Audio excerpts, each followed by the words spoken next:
Okay, Pre-AP Algebra 4, Final Exam Review, Part 3. So now we're talking about graphing conic sections, looking at number 22. We have a linear term, y, and we have a quadratic term, x, which means that we know we're going to have a parabola.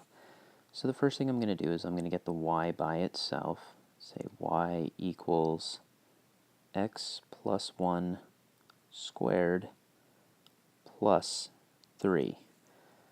Okay, so that's got it pretty close to my form y equals x minus h squared plus k. So if I notice, positive 1 is equal to negative h, which means that my h must be negative 1.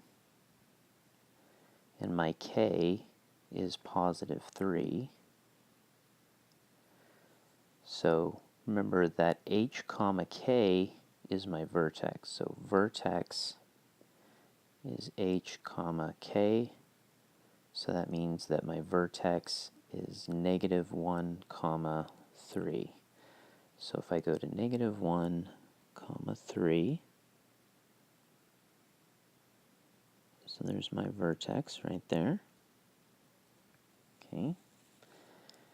And now I'm going to plug in 1 point to the right. Okay, so, well, let's just plug in 0. So if I plug in 0 for x, what do I get for y? So if I plug in 0 for x, 0 plus 1 is 1. 1 squared is 1. So y minus 3 equals 0 plus 1, 1 squared, which is 1. So y minus 3 equals 1. Which means that y equals 4. So when x equals 0, y equals 4. So 0 comma 4. So 0 comma 4. Another point right there. Well, no, this is opening up because it's my y term that's linear. So I know that this is opening up, which means that I have an axis of symmetry running through x equals negative 1. So that means that I must have a point at negative 1 comma 4 as well. So, or excuse me, negative 2 comma 4. Okay, so on the other side. So let's verify that really quick. Y minus 3 equals negative 2 plus 1 squared. So that's y minus 3 equals negative 1 squared. Y minus 3 equals negative 1 squared is just 1, so y equals 4. Okay, looks good. So that gives me enough data that I can draw a general curve through here to indicate my parabola.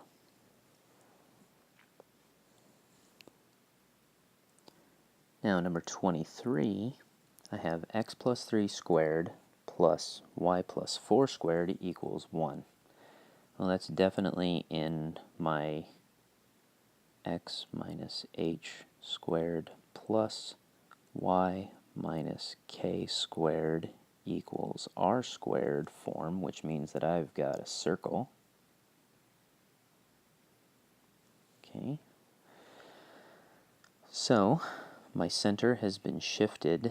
Well, my h is equal to negative 3 because positive 3 equals negative h equals negative 3. So my center has been shifted to the left 3, and k is equal to negative 4 because positive 4 is equal to negative k. So that means that my center is at negative 3 comma negative 4. So I've shifted to the left 3 and down 4 from the origin. So negative 3 comma 4. There's my center. R squared is equal to 1, so that means that my radius is the square root of 1, which is just 1. So I have this little circle here, the radius of 1, and we'll draw 4 points around and try and sketch that as best as I can. Okay, and that's it for that. So now numbers 24 and 25, says convert each degree measure into radians and each radian measure into degrees. Well, my numbers 24 and 25 are only converting from radians into degrees, okay? And I know that the ratio is 180 degrees per pi. So that gets rid of my pi radians and is going to convert this into degrees, 180 degrees per pi.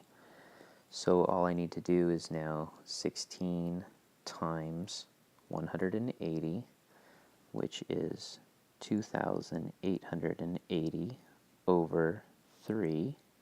So divided by 3 gives me 960 degrees. And then number 25, same thing. I'm going to multiply by the ratio of 180 degrees over pi. That cancels out my pi. 7 times 180 is 1,260 over, it's supposed to be a 1,260 over 4. And that should be negative 1,260 over 4. So that equals negative 315 degrees. Just barely got that in there. So 315 degrees. Okay, numbers 26 and 27. Back to graphing conic sections.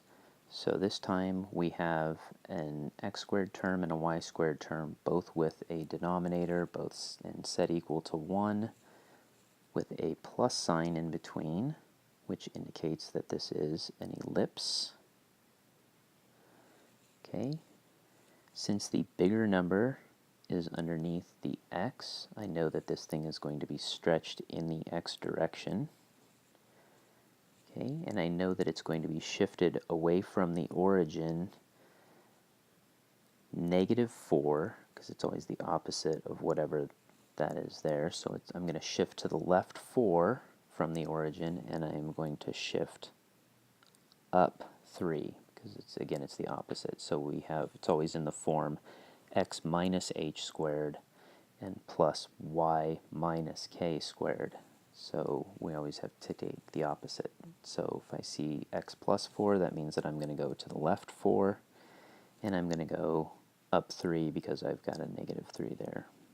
Okay, so to the left 4 and up 3. So that means that the center of my ellipse is right there.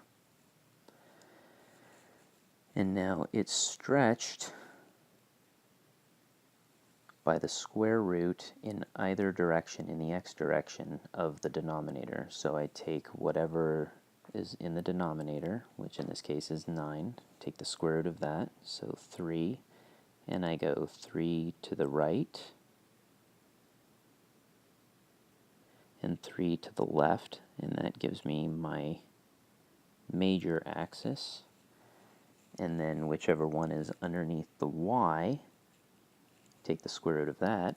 So the square root of 4 is 2, and I'm going to go 2 units in the y direction, so I go 2 units up and 2 units down, and that gives me my minor axis. So I can tell that this is slightly stretched in the x direction. And try and curve it around. With number 27, notice that again we've got an x squared term, a y squared term, set equal to 1. This time we have it taken as a difference, so we know that this one's going to be a hyperbola. Okay? Because our x term is our lead term, our positive term, we know that the branches of the hyperbola are going to open to the left and to the right. So in other words, they're going to open in the x direction, which means that we've got these diagonal asymptotes, just like we usually do, but we have a horizontal transverse axis, which means that it's symmetric about the x-axis running through each of the vertices. Okay. Now our basic hyperbola is in the form x pen back here. X minus h squared over a squared minus y minus k squared over b squared equals 1, where h comma k is the center.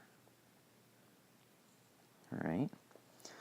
So let's take a look here. My h is negative 1 because I have x plus 1. It should be in the form x minus h. So negative h equals positive 1, so h equals negative 1. And I don't have a k, so k is equal to 0. So my center is at negative 1 comma 0. All right. So now what I'm going to do is I'm going to use my a and b to get my box for my asymptotes, and you'll see what that means here in just a second. My a is 4, or excuse me, my a squared is 4, which means that a is equal to 2, and that's in the x directions, because I'm talking about the x term here. So I'm going to go 2 units to the right. Okay, that's going to be one of my vertices. I'm going to go 2 units to the left of the center. That's going to be my other vertex. Okay, and then to find the other edge of my box, I look at my b squared term. B squared is equal to 25, so b equals 5, so I go 5 units up, so up to positive 5. 5 units down to negative 5. And these are the dimensions of my box that I'm going to use to draw my asymptotes. So I'm going to draw a box around here.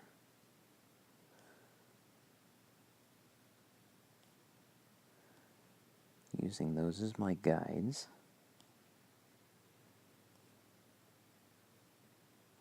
And then what happens is the diagonals of this box becomes my asymptotes. So I draw diagonals very carefully, or as carefully as I can with my handy-dandy stylus here.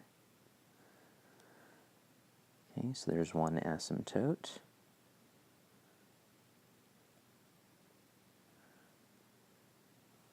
And there is as close as I am going to get to the other asymptote. So now what I do is I start from one of my vertices, and I approach, but I do not touch my asymptotes. So I've got one of my branches, looks like this, or close to this. I approach, but I don't touch my asymptote, so that's the one that's on the right-hand side. Okay, and then on the left-hand side, do the same thing. Start from the vertex, approach, but don't touch the asymptote, and approach, but don't touch the asymptote. And there's my hyperbola.